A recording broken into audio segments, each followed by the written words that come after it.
So there's two ways to do this, but this is specifically with certain denominators. So the easiest thing to do with these special denominators with 10, 4, 5, or whatever, is to get this denominator to 100.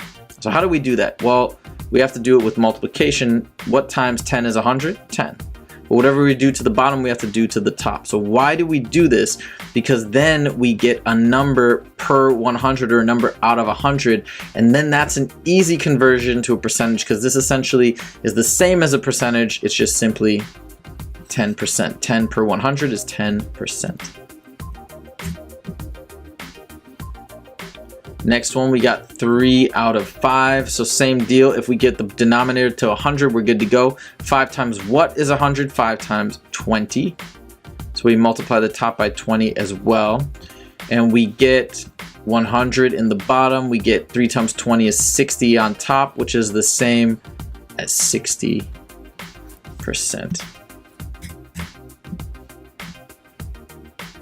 Last but not least, 2 out of 4. You might represent this as a recognize that this is a half, but if you don't, same deal. How do we get 4 to 100? Multiply by 25. How do we get? Then we have to multiply the top by 25, and we get 50 over 100, which again, 50 per 100 is 50%.